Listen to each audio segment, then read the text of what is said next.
കൊച്ചി വാർത്താ ചാനലിലേക്ക് സ്വാഗതം. കേരള ബി.ജെ.പി. നേതൃത്വത്തിന്റെ പ്രധാന നേതാവ് കൂടിയായ ശോഭാ സുരേന്ദ്രൻ ബി.ജെ.പിയുടെ സംസ്ഥാന അധ്യക്ഷയാകുമെന്ന് ഏതാണ്ട് ഉറപ്പായിരിക്കുകയാണ്. ഇപ്പോൾ പാർട്ടിയെ ദേശീയ നിർവാഹക സമിതി അംഗമായ ശോഭാ സുരേന്ദ്രൻ ന്യൂഡൽഹിയിലെത്തി ആഭ്യന്തരമന്ത്രി അമിത് ഷായുമായി കൂടിക്കാഴ്ച നടത്തിയ അറിയിപ്പുകളാണിപ്പോൾ എത്തുന്നത്.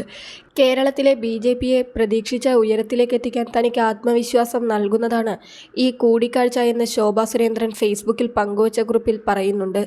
കേരളത്തിലെ ബി.ജെ.പി. അധ്യക്ഷയായി ശോഭാ സുരേന്ദ്രനെ നിയമിക്കുമെന്ന അഭ്യൂഹങ്ങൾക്കിടെയാണ് അമിത് ഷായുമായുള്ള കൂടിക്കാഴ്ച.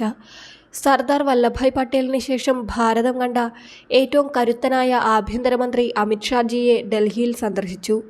രാജ്യത്തിന്റെ സുരക്ഷയ്ക്കായി പ്രധാനമന്ത്രി നരേന്ദ്ര മോദിജിയോടൊപ്പം തോളോട് തോൾ ചേർന്ന് ചരിത്രപരമായ നടപടികൾ കൈക്കൊള്ളുന്ന അമിത് ഷാജിയോടൊപ്പമുള്ള കൂടിക്കാഴ്ച കേരളത്തിലെ ബി.ജെ.പിയെ പ്രതീക്ഷിച്ച ഉയരത്തിലേക്ക് എത്തിക്കാൻ എനിക്ക് കൂടുതൽ ആത്മവിശ്വാസവും ദൃഢനിശ്ചയവും പകർന്നു നൽകുന്നതായിരുന്നു എന്നായിരുന്നു ശോഭാ സുരേന്ദ്രൻ ഫേസ്ബുക്കിൽ കുറിച്ചത്. അധ്യക്ഷ സ്ഥാനത്തിനായി നേതൃത്വത്തിലെ മുതിർന്ന നേതാക്കൾ തമ്മിൽ പരസ്പരം മത്സരിച്ചിരുന്നുവെങ്കിലും തിരഞ്ഞെടുപ്പുകളിൽ നിന്ന മണ്ഡലങ്ങളിലെല്ലാം കൂടുതൽ വോട്ട് നേടിയ ശോഭാ സുരേന്ദ്രന് നറുക്കു വീഴുമെന്ന് ചില വിലയിരുത്തലുകൾ ഉണ്ടായിരുന്നു.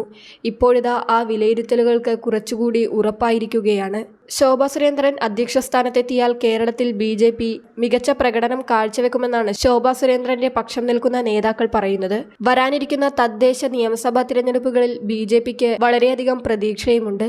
ലോക്സഭാ തിരഞ്ഞെടുപ്പിൽ ബി.ജെ.പിക്ക് ലഭിച്ച ചരിത്ര വിജയവും ഇതിനൊരു കാരണമാണ്. കൂടുതൽ വാർത്താ അറിയിപ്പുകൾക്കായി കൊച്ചി വാർത്താ ചാനൽ സബ്സ്ക്രൈബ് ചെയ്യുക.